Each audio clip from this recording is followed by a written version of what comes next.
Diz aí! Você pergunta, o Panzi responde. Diz aí chegando e com ele as respostas para as perguntinhas que vocês deixaram lá na segunda-feira no Instagram da Itatiaia. Então, bora começar. Primeira perguntinha por aqui do Rogério Azevedo de Oliveira 1. Alô, Rogério, obrigado pela pergunta. Edu, como você vê a interpretação dos árbitros no Brasil em relação à marcação ou não de pênaltis? Ô, Rogério, só a palavrinha interpretação já causa dúvida, né, para todo mundo. O que eu interpreto, você pode interpretar de maneira diferente. Então, a tal da interpretação, ela complica demais a marcação de pênaltis, a marcação de falta, o impedimento, até o impedimento, né, que não deveria ter, ele também, em algumas ocasiões, tem a interpretação do árbitro. Como, por exemplo, aquele gol do Diego Costa contra o Atlético lá na Arena MRV, no jogo Atlético e Botafogo. Foi um lance de impedimento interpretativo, porque, para alguns, o Lemos, que foi quem rebateu a bola nos pés do Diego Costa, ele tinha o domínio total da bola. Para outros, não. Para o árbitro de campo, não. Para o auxiliar de campo, não. Para o árbitro de vídeo, não. E para a maioria absoluta dos ex-árbitros também, a marcação foi acertada, pois o Lemos não tinha o domínio claro da bola. Então, lance de impedimento também tem interpretação. Quanto mais a International Board, né, que é a responsável pelas regras, pelas determinações, quanto mais ela mexe, mais ela piora em relação a lances interpretativos. Mão na bola, bola na mão. Aliás, antigamente era mão na bola e bola na mão, né? Era intenção ou não. Agora tem um monte de coisa. Braço para cima, braço para baixo, tá tirando o braço, tá colocando o braço. A palavrinha interpretação, ela já causa discórdia só de você citar. É muito complicado. Não é só no Brasil. Você vê no mundo inteiro alguns problemas com relação à interpretação em lances difíceis, lance de pênalti, lance de falta. Mas aqui a coisa piora. Eu acho que o grande problema da arbitragem no futebol brasileiro está em quem comanda a arbitragem. Eu acho o CNM incompetente, eu acho ele ruim. Ele já era ruim na Conmebol, a CBF foi lá e buscou um cara ruim para dirigir a sua arbitragem aqui. Aí a Conmebol melhorou com a saída do CNM e a arbitragem brasileira, obviamente, piorou. Então, enquanto a CBF não trocar o seu comando na arbitragem, acho que vai ser difícil a gente ter uma melhora dos árbitros e principalmente desses lances interpretativos. Bora para mais uma perguntinha do Buda Boaventura. Alô, Buda, tudo bem? Obrigado pela sua pergunta. Panzi, como você escalaria o meio de campo do Cruzeiro, já que Machado e Vital são 2 jogadores a menos? Tá bom, Buda. Mas aí é com um dos dois, né, que tem sido. Era Machado, Jussa e Lucas Silva. De repente, tirou o Machado, ficou Jussa, Lucas Silva e Matheus Vital. Eu acho muito difícil fugir disso enquanto o Matheus Pereira não se recupera da lesão, né? Quando o Matheus Pereira se recuperar, aí o Zé Ricardo vai ter que quebrar um pouco a cabeça. Porque eu acho, e aí eu até mudei um pouco minha opinião, eu não pensava assim. Mas de alguns jogos pra cá, eu passei a pensar dessa maneira. Eu até acho que o meio de campo do Cruzeiro fica melhor, mais seguro, quando a formação é Jussa, Machado e Lucas Silva. Vou explicar por quê. Primeiro que com Jussa e Machado fica um meio de campo mais pegada. E segundo que o Lucas Silva, jogando mais adiantado, ele rende mais, ou pelo menos tem rendido mais, né? Não é mais aquele Lucas Silva de 2013, 2014, que era primeiro volante, raramente jogava como segundo volante. No Grêmio não deu certo, né, como esse primeiro volante. E desde que chegou ao Cruzeiro, quando tem no meio de campo Jussa, Lucas Silva e Vital, o time tem rendido um pouco menos. E eu vou pegar como exemplo o primeiro jogo do Zé Ricardo, lá na Vila Belmiro. Começou assim, né? O Cruzeiro teve dificuldade, o Jussa e o Lucas Silva mais próximos. Isso já é um pouco do Zé Ricardo nesse time. Antes era Jussa com o Lucas Silva à frente e Vital. Com o Zé Ricardo foi Jussa e Lucas Silva e Vital. E no segundo tempo entrou o Machado. O Zé Ricardo libera o Lucas Silva, adianta o Machado também. Mas nesse jogo especificamente o Santos deu muito espaço na segunda etapa, né? Teve que sair para o jogo para buscar empate, jogou praticamente no 4-2-4 e aí facilitou para quem estava em campo. Facilitou para o Lucas Silva, facilitou para o Nicão que entrou, facilitou para o Bruno Rodrigues. Foi um jogo mais fácil para a turma do meio da frente no segundo tempo do que da turma no primeiro tempo, quando o Santos estava mais organizado, não estava se mandando tanto pro ataque. Mas eu acho que é muito difícil, eu repito, enquanto o Matheus Pereira não se recuperar, fugir muito disso. Jussa, Lucas Silva e mais um. Eu tenho a minha preferência de Jussa, Machado e Lucas Silva. Já expliquei por quê. Agora vamos esperar. Quando retornar o Matheus Pereira, o que o Zé Ricardo vai fazer? Ele vai colocar o Matheus Pereira jogando por dentro, como mais desse meio de campo, uma trinca de meio-campista, aumenta o número de jogadores nesse setor, diminui um atacante, coloca o Matheus Pereira para jogar como um meia pelo lado direito, como o Nicão entrou lá em Santos. As possibilidades são muitas. Eu acho que quem ganha com isso é o Zé Ricardo.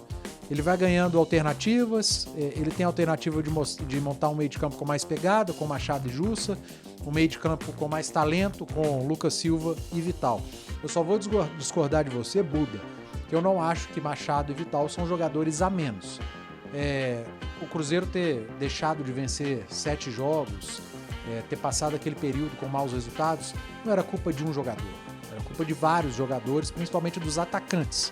E Machado e Vital não são esses atacantes. O Vital um pouco mais próximo. Os atacantes perderam gols demais. Machado também perdeu, né? Nesses últimos jogos perdeu contra o Bragantino e contra o Santos. Mas ele não é o atacante. E aí, Gilberto, Wesley, Bruno Rodrigues, Henrique Dourado, Arthur Gomes, Papagaio, essa turma ficou devendo demais. Eles precisam dar resposta em campo. O Cruzeiro, em vários jogos, foi bem e não venceu por incompetência dos seus atacantes. Tomara que com o Zé Ricardo a confiança volte e os caras comecem a transformar as boas chances criadas em gols. Pergunta do canal Biel do Galo. Alô Biel, um abraço, obrigado pela pergunta. Edu, o Galo deveria ter colocado gramado misto, onde bate sol, natural e sintético? Bom, eu não entendi muito a sua pergunta não, mas vamos tentar decifrar. Colocar gramado misto, como é o do Corinthians, por exemplo, né? Lá na Arena Corinthians.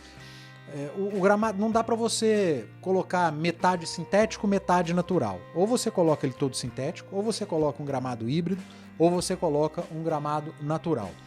Eu acho que o Atlético já deveria ter inaugurado a Arena MRV com uma grama sintética. Porque com o estádio pronto, já deu para ver que em determinado setor da grama não ia bater sol. A sombra estava lá desde o dia que colocaram a cobertura. Não existe essa de...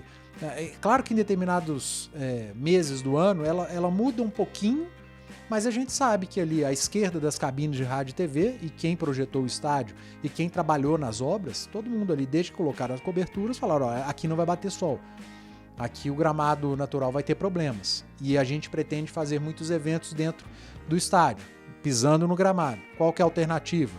Colocar gramado sintético. Mas eu não sei quem foi ouvido, não sei se o Atlético ouviu muito os atletas, a preferência dos jogadores, que sabidamente é por grama natural. Fato é que não deu certo. O Atlético teve problemas no jogo contra o Santos, o primeiro jogo, o gramado estava péssimo dentro de uma das áreas. E no jogo contra o Botafogo, o Atlético trouxe uma solução paliativa, que foi colocar um gramado naquele setor. Vai fazer isso sempre? Isso vai custar dinheiro.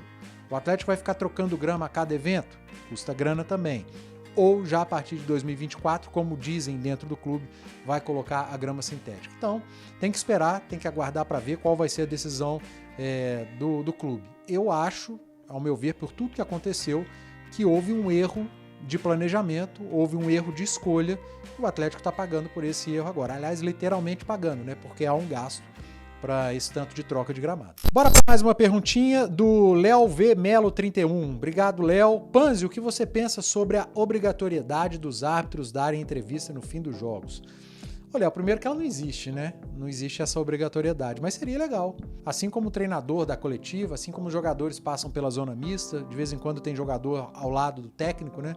Assim como dirigentes, por vezes, aí é quando eles querem, mas eles descem, dão entrevistas, seria legal também que o árbitro, principalmente o árbitro de campo, vamos lá, para não ter que sentar auxiliar, VAR, o árbitro de campo, depois do jogo, passar numa zona mista, vamos dizer assim, ou dar uma coletiva, seria interessante para ele explicar, mas isso não vai acontecer. Árbitro é até sugerido que ele não fale com a imprensa, principalmente depois do jogo, né? E é complicado também, porque o árbitro de campo não é ele que tem acesso ao vídeo. O vídeo está lá com o VAR. No jogo, por exemplo, Corinthians e Grêmio. O Wilton, que tem errado demais, aliás, naquele lance do pênalti, era lance simples para o árbitro de campo ter marcado e ele não marcou, mas enfim, ele não tinha auxílio do vídeo. Ali em questão de segundo, talvez ele não tenha visto a bola bater na mão do Yuri Alberto. O cara lá de cima, do VAR, o Emerson, ele teve a condição de ver várias câmeras, vários replays, câmera lenta, câmera normal. Esse sim, talvez tenha sido o grande responsável pela não marcação de um pênalti claríssimo. E aí vem o árbitro de campo para dar entrevista depois do jogo, sendo que o erro principal foi lá de cima, do VAR. É muito complicado. E eu não estou eximindo o Wilton de culpa. Era um lance que ele deveria ter marcado o pênalti no campo, eu repito. Mas, por mais que a gente ache que os árbitros deveriam falar depois dos jogos, isso não vai acontecer. Não vai acontecer mesmo, não aconteceu no passado, não vai acontecer agora. Eu acho muito difícil que aconteça no futuro. Pelo menos o CNM, que eu acho muito ruim de serviço, ele tem ido às câmeras, aos microfones, dar explicações, ainda que algumas delas sejam esdrúxulas, né? Que ele brigue com as imagens. Mas já é um avanço. Se o árbitro não fala depois do jogo, quem comanda os árbitros tem falado às vezes. Esse ponto eu vou reconhecer, é um acerto do CNM, apesar dele falar muita bobagem. O Ricardo Jales Oficial tá chegando por aqui com uma perguntinha. Essa não tem nada a ver com Minas Gerais. Flamengo e São Paulo, sua análise do jogo de domingo. Flamengo consegue reverter? Ô Ricardo, tem time para isso, tem capacidade para isso, tem elenco para isso, tem jogador decisivo. A gente sabe quando o Flamengo encaixa um bom jogo, é um time difícil de ser batido. Tem alguns bons jogos do Flamengo do Sampaoli. Na Copa do Brasil, principalmente, aquele jogo contra o Grêmio, lá na Arena Grêmio, foi espetacular, uma grande atuação do Flamengo, mas não jogou nada, né, no Maracanã, no primeiro jogo da final contra o São Paulo. E aí tem vários aspectos, né, não só o campo. Eu acho que o extracampo tem pesado muito nesse Flamengo, desde aquele jogo contra o Atlético, aqui em Belo Horizonte, no Independência, quando o preparador físico deu um soco na cara do Pedro. Depois teve a briga do Varela com o Gerson no treinamento. Agora, recentemente, o Marcos Braz, vice-presidente, brigando e rolando no chão de um shopping com o torcedor, mordendo o torcedor, um negócio bizarro. O Gabigol, na entrevista coletiva, depois desse jogo da final, indo à sala de imprensa e mandando beijo pro técnico Dorival Júnior, técnico do São Paulo. Acho isso uma tremenda falta de respeito, ainda que ele não se dê bem com o Sampaoli, é uma falta de respeito com o Flamengo, com a instituição, com os torcedores, que pagaram caríssimo, um ticket médio de R$300 para ver aquilo que viram, e depois o centroavante, o cara responsável por fazer gol, mandar beijinho pro técnico adversário, ainda que seja muito querido. Sinceramente, os problemas do Flamengo talvez hoje sejam muito maiores fora de campo do que dentro de campo. E aí fica complicado numa final de campeonato. São Paulo já leva uma vantagem numérica, uma vantagem conquistada no campo, com a vitória por 1-0. O São Paulo foi melhor que o Flamengo, poderia ter vencido até por mais. Vai ter um ambiente completamente favorável, o Morumbi absolutamente lotado, vive um momento fora de campo tranquilo, vive um momento dentro de campo melhor que o do Flamengo, tem essa vantagem e cabe ao Flamengo tentar isolar esses problemas extracampo e focar nesse jogo. Eu repito, tem capacidade para isso, tem elenco, tem time, tem um bom treinador, tem jogadores decisivos, acostumados com grandes jogos, mas pelo que a gente tem visto no extracampo da equipe rubro-negra, eu acho muito difícil o Flamengo levar essa Copa do Brasil. Tá muito, mas muito nas mãos do São Paulo, a sua primeira conquista de Copa do Brasil. Perguntinha do Wagner LSJR, deve ser Wagner Júnior, né? Valeu, Wagner. Panzi, você acredita que com a venda do Valladolid, o Ronaldo pode investir mais no Cruzeiro? Ô Wagner, não sei, não dá para cravar, né? Primeiro tem que acontecer a venda, alguém tem que chegar lá, se interessar pelo valor pedido pelo Ronaldo e pagar. Eu não sei se alguém pagar pelo que o Ronaldo pediu no Valladolid, o que ele vai fazer com esse dinheiro? Se é um dinheiro para cobrir gastos, se ele vai usar esse dinheiro para comprar outro clube, para investir em outra empresa, ou se ele pode pegar parte desse dinheiro e investir no Cruzeiro. Quem vai decidir isso é o Ronaldo, quem pode responder isso é apenas o Ronaldo. É impossível a gente chegar aqui e falar que sim, que ele vai investir parte do dinheiro ou esse dinheiro de uma possível venda do Valladolid no Cruzeiro, que é o seu outro clube.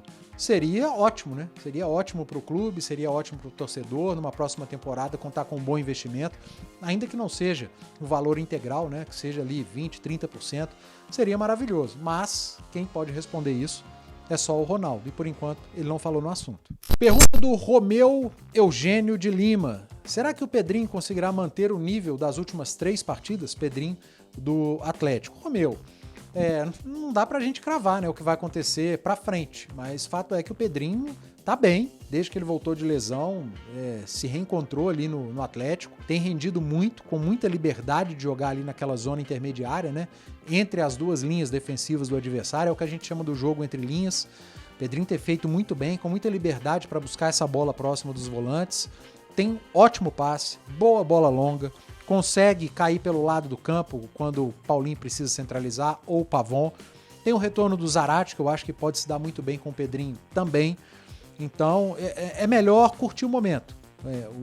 O atleticano curtir o que o Pedrinho já tem feito, o que ele pode fazer, sem sofrer muito com o que ele pode entregar no daqui para frente. Pedrinho é bom jogador.